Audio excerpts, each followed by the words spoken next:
Depois que nos separamos deles, navegamos em uma rota direta à cidade de Cós. E no dia seguinte, a Rhodes, e depois para a cidade de Pátara.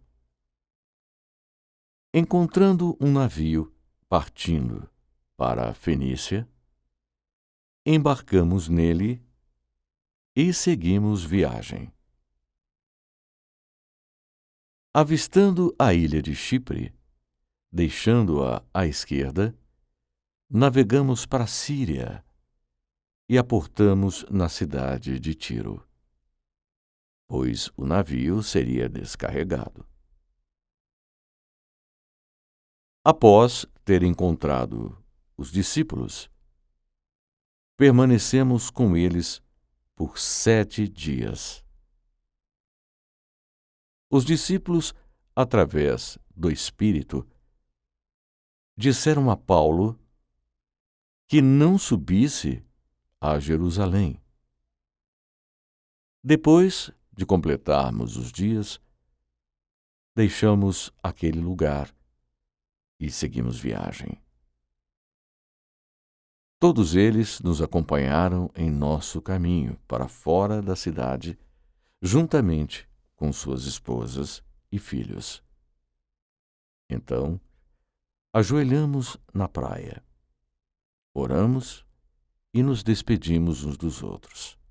Embarcamos no navio e eles retornaram para suas casas.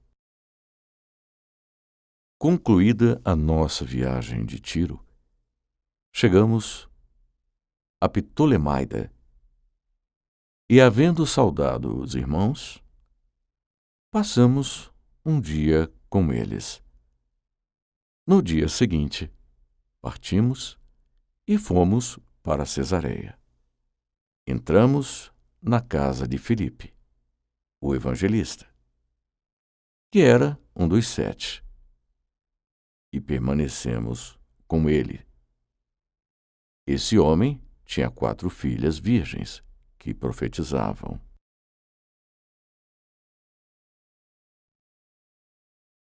Ficamos ali por alguns dias.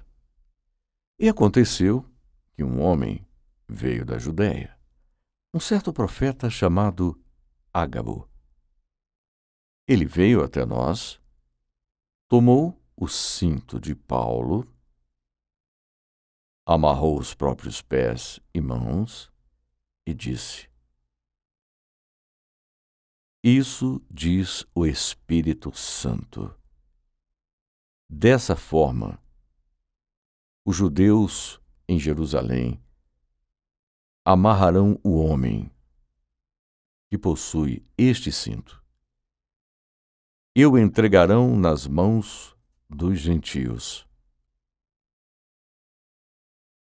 Quando ouvimos essas coisas, tanto nós como as pessoas que viviam naquele lugar imploramos para que Paulo não subisse a Jerusalém. Porém, Paulo respondeu: "O que fazeis chorando e partindo o meu coração? Estou pronto não apenas para ser amarrado, mas também para morrer em Jerusalém pelo nome do Senhor." E como não persuadimos a Paulo, paramos de falar e simplesmente dissemos: "Seja feita a vontade do Senhor."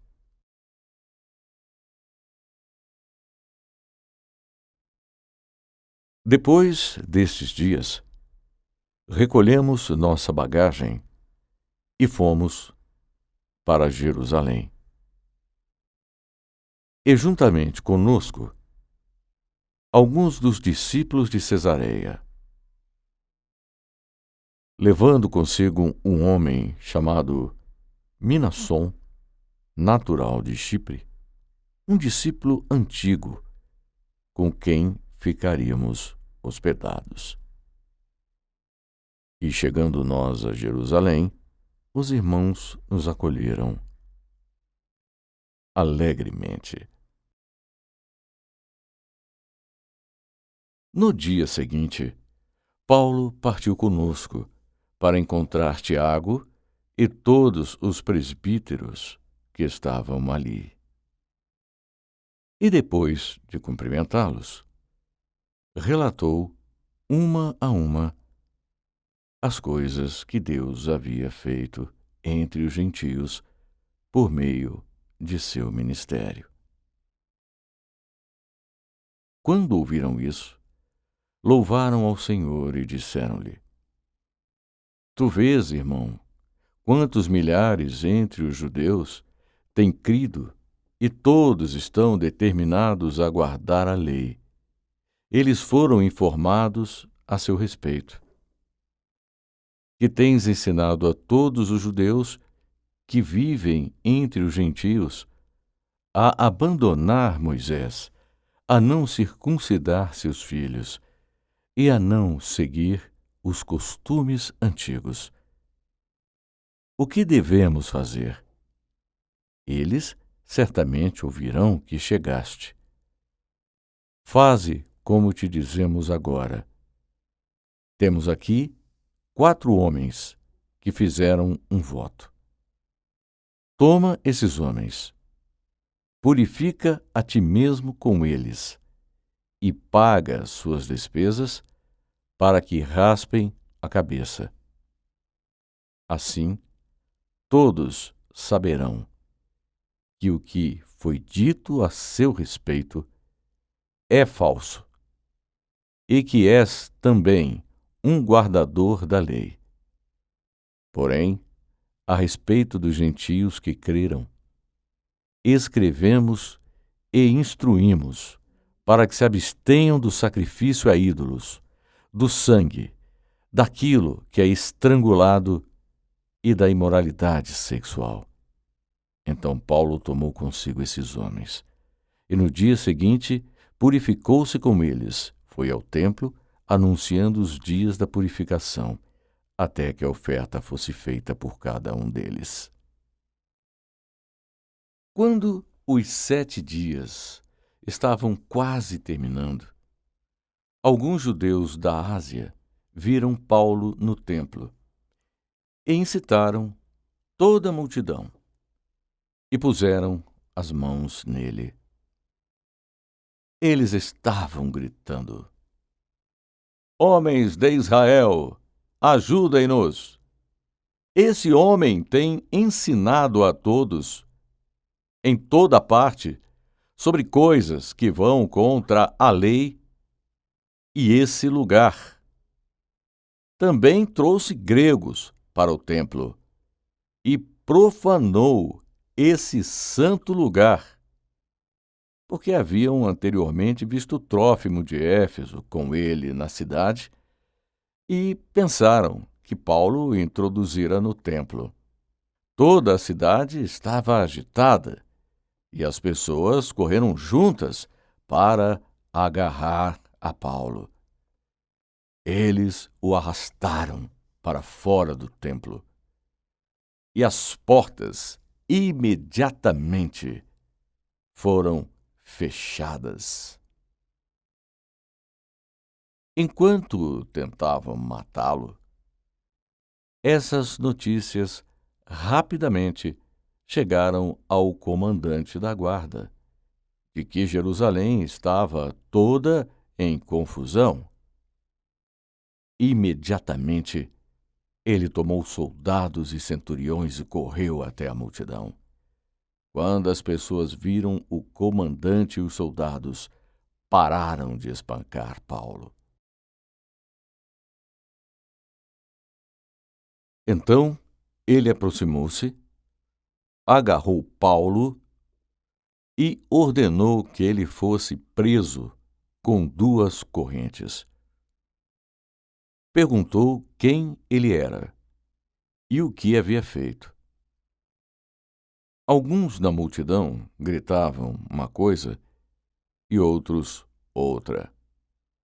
Como o comandante não sabia discernir coisa alguma por causa do barulho, ordenou que Paulo fosse levado para a fortaleza. Quando chegaram às escadas, ele foi carregado pelos soldados por causa da violência da multidão, pois a multidão o seguia gritando: "Mata-o!" Conforme Paulo estava para ser levado até a fortaleza, ele perguntou ao comandante: "Posso dizer-lhe uma coisa?"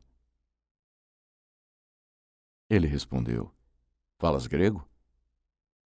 Não és tu aquele egípcio que há um tempo atrás liderou uma rebelião e levou 4.000 assassinos ao deserto?"